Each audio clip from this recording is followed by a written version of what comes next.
it's the return of a fool's favourite, a band that have inspired so many. Beautiful. It's Arctic Monkeys Wow. with the album They must be pretty The easy. Car. And we're going to discuss this, possibly fall out with one another. Who knows? Blood will be shed. There will be blood. And we're going to go through it track by track. That's what we do. It seems to be the most efficient way of getting these things done. So, starting with the first song to be released, and also the first song on the album, There'd Better Be a Mirror Ball, or shortened to just Mirror Ball if you're in a rush. Best song they've written in a long time. Yeah, I For can me. get on board with that.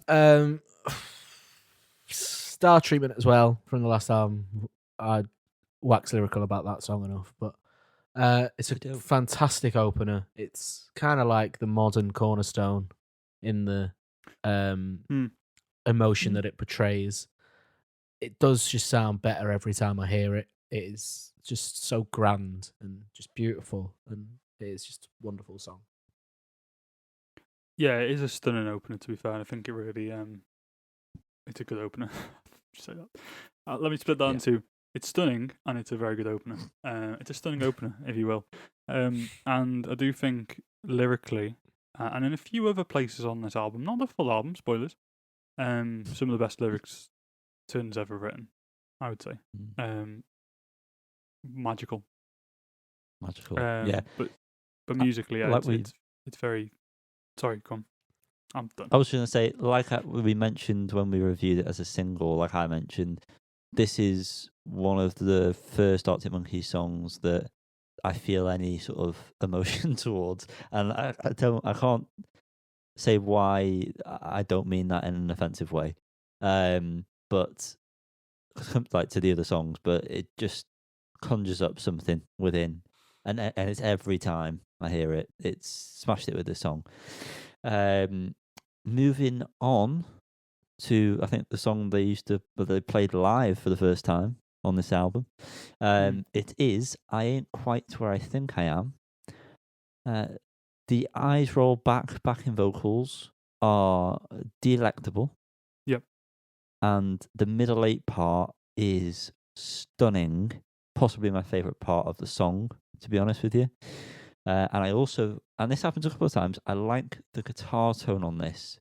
Got a funky sound to it, but I just think the tone suits the, I want to say 70s kind of vibe they're going for with it. It nailed the sound of it with this. And it's a bit of a grower, this one, I think. All the best ones are. I believe the word to describe the funk is stanky. The riff is actually sexual. Like when I hated that. it makes you like want to like do like that type thing, and it's so much better than the early live videos suggested that it would be. It sounds a lot more full. It's just more of a complete track. It's just I think it's a very good tune. So, based on what you said, Yanni, I feel like that's you covered all my points, but I have expansions. So, Eyes Roll Back is probably my favourite part of the song. I think that's just sounds good. The middle eight, I also think, is the best actual part of the song, if that makes sense. However, I don't think it marries up well at all to the verses on the guitar tone. I think it's a massive juxtaposition, but not in a positive way. It really just feels like it doesn't fit together. Whenever I listen to it, as many times as I listen to it, it never ever works. Maybe it's just my ears, but I just can't. And when the guitar tone comes back in, the guitar line comes back in, it almost doesn't feel earned. That section of the song, I don't feel like the build up deserves or earns that middle eight at all. That guitar riff almost like it isn't, but it almost sounds like it's out of key or something. The notes just don't seem to work with that middle eight section at all when that guitar riff comes back in. I also don't like that guitar riff. I'm gonna be honest with you. I do one That time. might be the. I that do might be one the time, thing. but the fact it's repeated so much feels so lazy that there's no variation whatsoever. That it just becomes repetitive to me. And what was my final point? I think that's it. Basically, yeah. So yeah, I don't really. I still just I don't get on with this song, and I think after the opener, it's a big like dip for me, really. Okay. Next up, we have Sculptures of Anything Goes. This one, I think, surprises the fuck out of you when you're listening to this album. Comes out of nowhere with that sound. I mean, people who probably watched this review are also people who have watched all the interviews that have been released. So the talk to death about the Moog synthesizer being, the drums going through a Moog synth, making that sound. I'll just say that was a good choice. I think it works very well. It's reminiscent of sort of AM sound, and I don't mean like, I don't know how to take that. I don't know how to make that work, but I mean like it just sounds kind of that same vein. The thread is there, and a little fun thing, yeah, for me is that I listened to this accidentally on 2x speed on YouTube at one point, and it works. It works very well. And when I put it back to normal speed, I thought, "Fuck me, this is slow." But no, I like the song. One of the better album tracks. It's probably the best album track, to be honest. I agree with you there. I love how dark it is, and based on some of their live performances from the Tranquility Base tour, I was kind of expecting them to go a bit darker, a bit like heavier synth. So I'm a bit disappointed that they didn't just kind of completely go down this direction, but it is what it is. I do love everything about this track. Some of the lyrics are fantastic. The bit about village coffee morning with not long since retired spies. Love the way that that's delivered. I think it's powerful. It's quite reminiscent of the latest Nick Cave and Warren Ellis thing, like the Carnage stuff. It reminds me a bit of White Elephant, a little bit. Very good. Definitely my favorite on the album of the non-released tracks. I think this is such an interesting move for them, from previous stuff, and I think it works very, very well. There's just something about that kind of ominous sound that isn't too heavy. Like it's the perfect weight, I suppose, on the song. It's not too light and it's not too heavy, if that makes any sense. And that other kind of synth sound, it's like just a dum dum, the two notes, dum dum dum, or whatever. That is very light and airy, and when that kind of, like, there's a point where the bass deep sound stops and it's just that and comes back into it. That is wonderful. The juxtaposition, that word has been used a lot in this episode. Juxtaposition of those two parts are perfect. And I think vocally it works very well as well. And I think lyrically it's one of my favourites. Faves. Yeah, and as a song, it's probably my favourites. So far, it's my favourite. No? Nice. Next up, we have Jet Skis on the Moat. Again, I put nice guitar tones. It's got that same sort of sound as I Ain't Quite. And the chorus part is very nice. However, I've put, and I'm thinking about this upon re-listen, I don't think this song is where it should be. I don't think it is where it is. I think it should be after I Ain't Quite, because it's a continuation of that sound. It feels weird to have that and then Sculptures, which is massively different, and then back again to that same sort of style. And I think there's a couple of songs to come up, sorry Liam, where I also feel like they're just in the wrong place, and it really makes the album overall fizzle out. I meant to say before that I think Sculptures is far too high up. That was one of the points that I just forgot to mention. Could have been a closer, that, to be honest. Yeah, and I agree that this should have been after I Ain't Where I Think I Am, and they both should have been moved down. And I think the whole track list is a little bit out for me.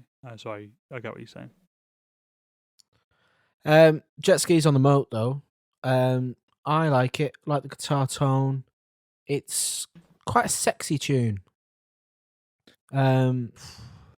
Just got, I don't know. It's just got that about it. It's just something about it. I don't know. Don't know how to describe it. Saucy. But yeah, a little bit of a hit move on that one. I think it's nice enough. I don't really. There's just not much to grasp on to it. Really, I just can't see myself ever revisiting it. It reminds me a lot more of Tranquility Base stuff for me, with the same issue of just nothing to latch onto. And I think it's a bit of an issue of this album as a whole, of kind of not really much kind of interesting hooks or choruses and stuff. There's quite a few songs that are missing that, which I guess we'll get into as we go along. But certainly will. This is definitely the start of that for me. Of not kind of different to I Ain't Where I Think I Am, where I actively just kind of don't like parts of the song. This one is just kind of, there's not an awful lot for me to kind of really love. So nice. Moving up, Body Paint. This has grown on me quite a bit. However, I think that's because I now have established what it is that I didn't like. And what was that? And well, I'll get to it right now. It's the vocals are far too dry in the mix. Whenever it's performed live, one, it's a better take of the vocals for a start, because the actual take on this is bad. I don't know why he thought, yeah, let's leave this one in. And that goes on throughout the album, to be honest. I think there could have been better takes.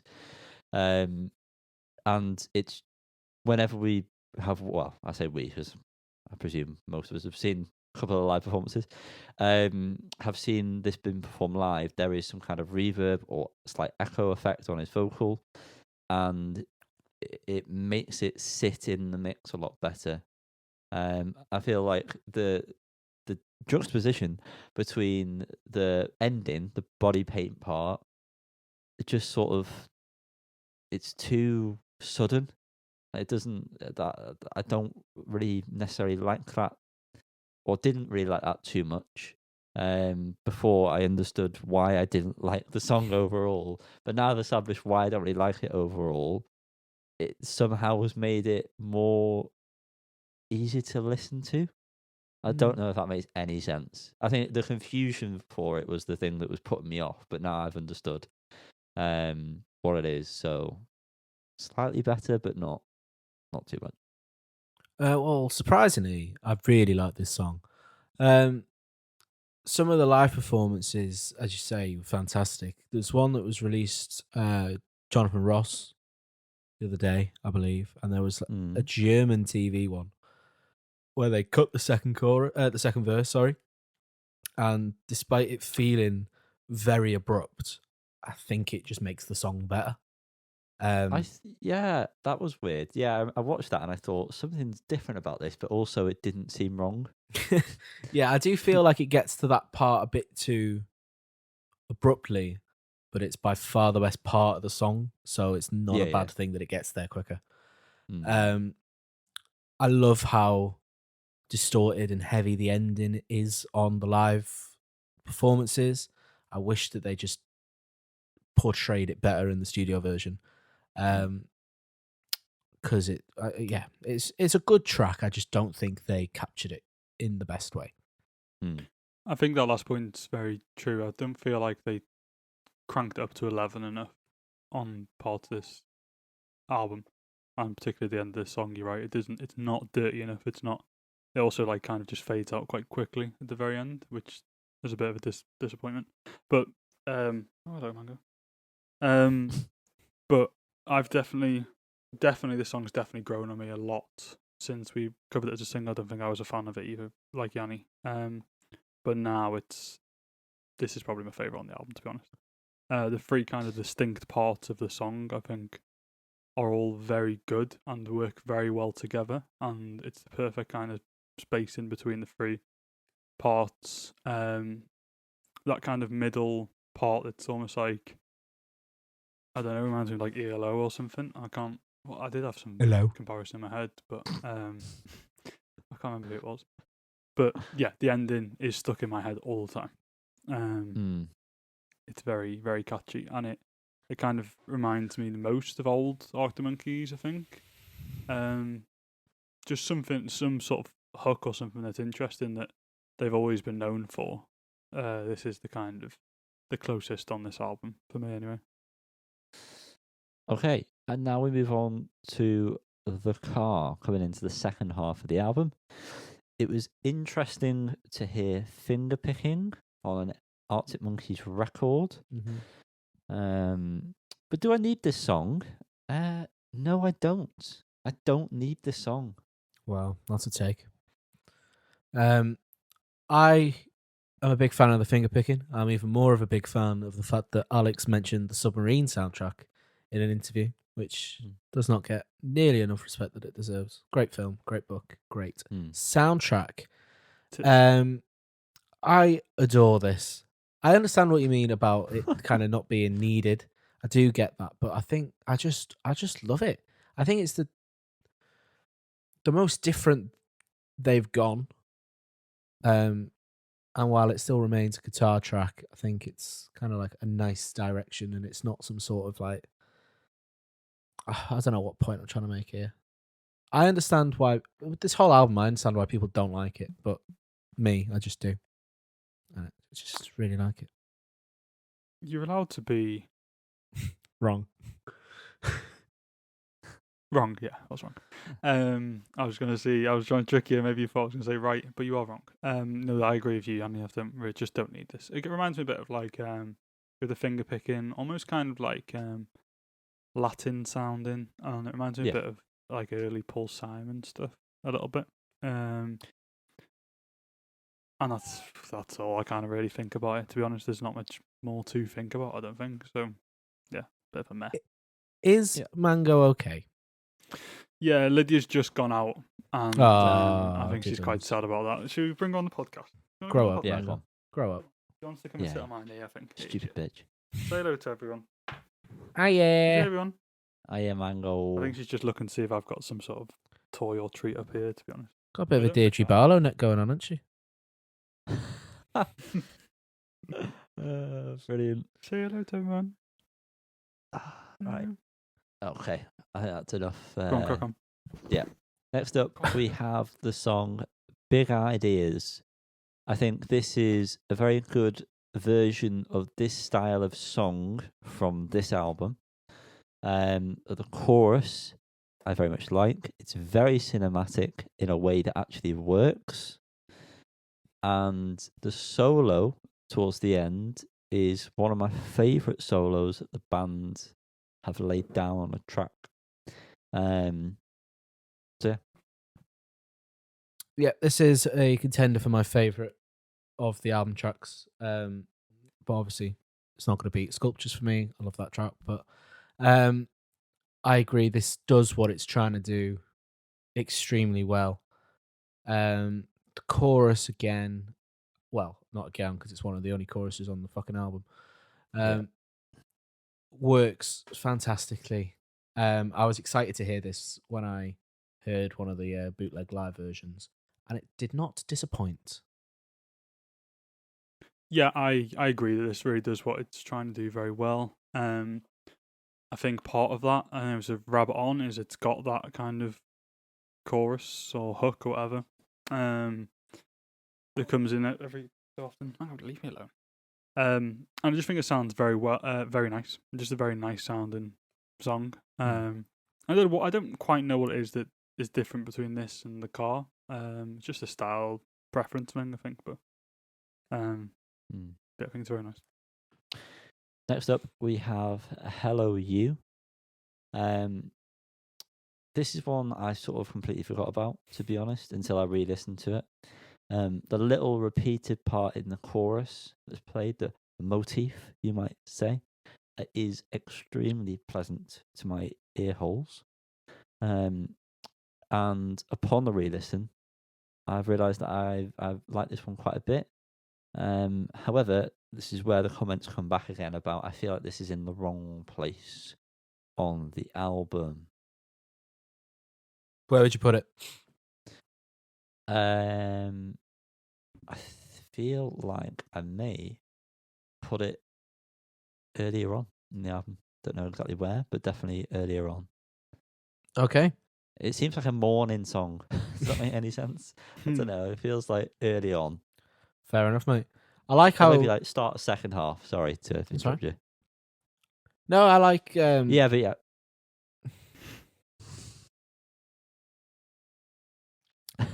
I like how it's a bit faster. Fuming. No, I like how it's a bit faster and it's got more melody to it than some of the tracks thus far. I think his falsetto vocals in the chorus work fantastically, which is something that we've all felt a bit not conflicted by, something that we haven't really liked, especially on Body Paint when it was first released. I like this track, and I think the album could have done with a little bit more of this upbeat melodic direction. Truly. I think it's interesting you say this is quite a morning song, Yanni, because I think this is quite an AM song. It sounds quite AM to me. There's something about it. I don't know if it's the kind of the synths and the drums or something, I think. It kind of remind me of something from AM, but I can't really place it. And I've seen someone compare the guitar riff sound to the guitar riff to Knee Socks, the riff from that, which I think has a kind of those two notes are kind of the same, but that's as far as that goes. But generally, it kind of feels a bit more like old AM than Arctic Monkeys than the rest of the album. But yeah, I kind of prefer this style to the rest of to some of the other songs on this album, but still don't love this song. It just I do really like the middle eight, and I like the falsetto in that part as well as the falsetto in the chorus. I think that's nice, but overall, it's just a bit kind of like meh again for me. Oh damn! Next up, we have Mr. Schwartz. Another one that is finger picking. What is going on with all these finger picks? I think this is a better version of the car. For what the car's trying to achieve, I feel like this is a better version of that. My only problem, and this has happened several points throughout the album, however, the music has saved it in most cases, is that the singing is bad on this. Not as good as it could be, at least. From Mr. Turner. So that's Mr. Schwartz, everyone. I agree that it's not probably the best vocal take that they could have picked. However, I do feel emotion in his voice, which is potentially why they opted to go for this one. I like the song because of that. I think it's a beautiful composition. We've not really mentioned the strings yet, which are just beautiful throughout the album. And I think this song is no different. Liam's about to shit on my chest. No, it's funny. Oh, Remind look at me. you. I did. I will shit on your chest if you want me to. You don't have to. You don't have to disagree about that. No, you've reminded me of something I thought when I was listening to it earlier. But the strings are nice, but they're not. I don't think they're like utilized as well as they could be. I don't feel like they really massively elevate things. They do elevate things because strings just kind of do elevate things anyway. But there've definitely been better uses of strings in modern music.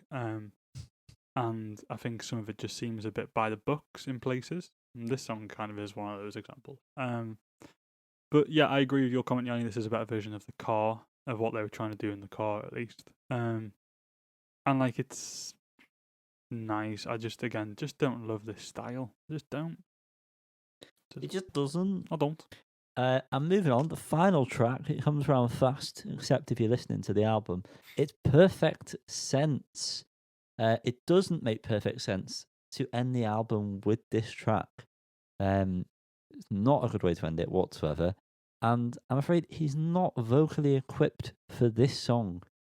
There's a point where it sort of builds up about midway through the track, and it needs something powerful and loud and projected well, and that doesn't happen. And this song is something that I noticed that on in particular. So that's me. Sorry, Al. Hope you're not listening. He won't be. won't be. I think it's a good song in isolation, but it does make the album end on a flat note, which is a shame. It just seems to end abruptly a little bit, which is a shame. And I again agree his vocal performance isn't tip top. I think it would have been nice somewhere else, but I think the lyrical content of it, I understand why it was chosen as the final one. Do you think Mango was in your flat then, Yanni? There's a lot of goodbyes on this album.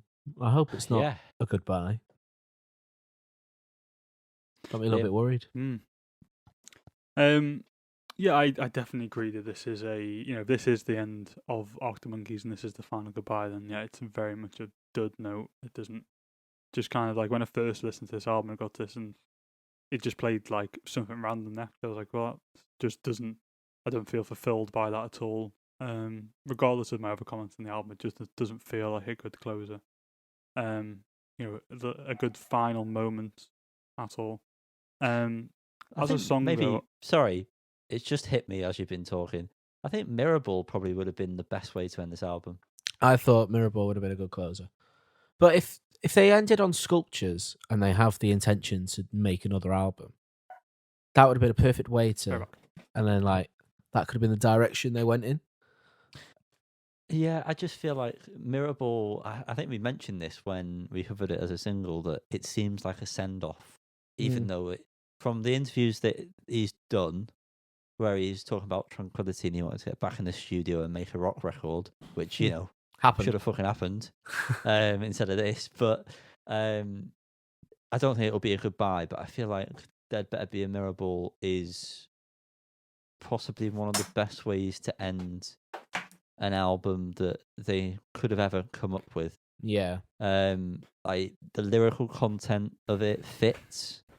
And then the musical aspects of it as well. It sort of feels nostalgic and like you're yearning for something that is no longer going to be. And I feel like that would be a great way to end the album. But I'm not Arctic Monkeys. I'm just Yanni. sorry, go on. Part of me thinks from interviews that they've done, this won't be the end because I feel like they're all on the same page. Yeah. But it's just weird because the content of the lyrics really does make it seem maybe they're saying goodbye to the previous version of themselves. Era. Yeah, maybe. I just remember the random fact. I saw that Jamie Cook is noted as a co-writer for Sculptures. Yeah, he came up with the synth bit through. Oh, fair play. I didn't finish talking about this about Perfect Ten. Sorry, you didn't. Sorry. I did say that it was a bad end closer, didn't I? I mentioned that. Yeah. However, as a song, the two parts of the song, I don't know if you'd call them verse or choruses or whatever, but kind of two distinct parts of the song. The repeat, I very much like, and I very much like how they fit together. I like the chord progression through the song. It's just a shame that it kind of is where it is and then creates that kind of bad lasting feeling, I suppose, for the album. Yeah, man. I last night I was listening to this again, and I listened to it 3 times consecutively. I know, and I enjoyed it every time. And then I put Tranquility Base on, and it made me appreciate that album even more because I was going to say that. Despite this is elevated Tranquility for me. Yeah, absolutely, because that's actually quite. It's not heavy, but there's definitely heavy elements in it. Like Bat Phone goes heavy. 4 out of 5's is like quite guitar based. There's points on this where it feels too stripped back. Obviously, they've mentioned about like trying to play for the song, and so Matt's not really doing much drumming, and everything seems like it's to the minimum that it possibly could be, but it's to its detriment. Because when you listen to Tranquility, upon first listen to that, you feel like this is bare compared to what we've expected from Arctic Monkeys. But there's really so much going on. Yeah. It's there's a lot more to it. So yeah, maybe he'll back to Tranquility, Liam, because you might appreciate it more after this. I'm intrigued to listen to this album in reverse and to see if my theory about Mirrorball being the closer would work better. But Maybe alas, we'll get a Nigel Godrich order of this a damn in deluxe 20 version. years. It's in reverse. We must rate, and rate we will do, starting with Arctic Monkeys fanboy number 1, Colin Davies. Let's just be real. I'm going to give it a higher score than you both. I would give this a 7.5, but we can't do that. So I'm going to have to round up because that is the rule. So I'm going to give it an 8. What are the rules? Liam.